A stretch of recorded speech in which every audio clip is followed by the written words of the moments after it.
10 seconds ago, you sent something. A text, a photo, maybe an email. Where did it go? Not up. It went down into the ocean. Your data didn't go to a satellite, it dove into the sea. Your message left your phone, traveled along fiber under your street, hit a coastal building you've never heard of, and dove into the ocean through a cable about as thick as a garden hose. Thousands of kilometers of dark water and crushing pressure. You've heard of the cloud. The cloud is just servers on land, in warehouses. But those warehouses are on different continents, and the connections between them cross the ocean on the seabed. The cloud's veins are underwater. And get this, roughly 99% of all data crossing between continents travels through those cables. Satellites, all of them combined, carry less than 0.5%. This isn't a backup system, it's basically all of it. So how big is this network right now? More than 600 cable systems are either active or under construction. Together, they add up to over 1.5 million kilometers of cable, enough to wrap the Earth 37 times. Each one of those cables in deep water is only about 17 to 25 millimeters across, roughly the width of a garden hose. But the thing actually carrying your data inside that hose, a strand of glass thinner than a human hair, your message travels as pulses of laser light. The glass traps that light inside. It bounces off the inner wall at angles that won't let it escape and has no choice but to shoot forward at about 2/3 the speed of light. But light fades. Every 70 to 100 kilometers, a device on the seabed called a repeater boosts the signal. Those repeaters run on electricity sent from shore through a copper wire inside the cable itself. One hose carrying your message and its own power supply. One cable, Google's Do Not, it carries 250 trillion bits per second, every second, through one hose-thin tube on the floor of the ocean. None of this came easy. The first transatlantic cable was finished in August 1858. Queen Victoria sent a message to the U.S. president. The world celebrated. 3 weeks later, an engineer applied too much voltage trying to speed it up and fried the whole thing. The cable wasn't fixed until 1866. That one sent 8 words per minute. Today's cables carry 250 trillion bits a second. The whole leap comes down to this. Swap the copper for glass. Swap the electricity for light. Now, these cables, the ones carrying essentially all of that traffic between continents, something goes wrong with one of them about 3 times a week. A snag, an outage, a break. So what's cutting them? About 80 to 86% of cable faults come from us. Ship anchors dragging across the seabed, fishing trawlers scraping their nets along the bottom, sailors crossing oceans with no idea the internet is lying underneath them. You've probably heard it's sharks. It's not. The cable industry tracked this for 7 years, from 2007 to 2014, and counted 0 shark faults. A few isolated bites happened back in the 1980s. Design changes fixed it. Anchors and trawlers are the real story. Nature can make it worse.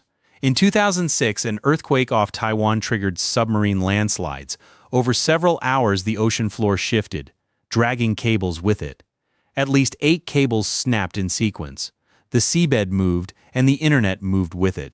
When a cable breaks, a repair ship sails out and drags a grappling hook along the seabed until it snags the severed ends. Then it hauls them up, splices in a new section, lowers it back down, 10 to 20 days. Minimum, longer in the South Pacific, and fewer than 60 ships on the entire planet can even do this. Nearly half that fleet reaches end of life by 2040.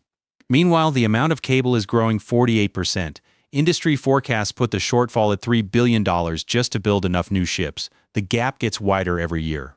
So, cables get cut constantly, most of it accidents. But what if some of those cuts aren't? 2 Baltic cables were cut on November 17th and 18th, 2024. One, Finland to Germany, one Sweden to Lithuania.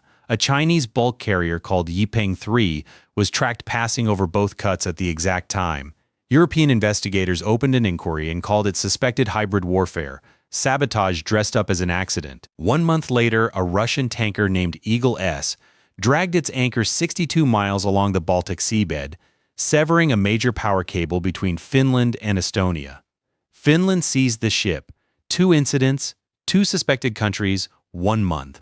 Meanwhile, Three major cables in the Red Sea were cut in early 2024. About 25% of Asia to Europe traffic was disrupted.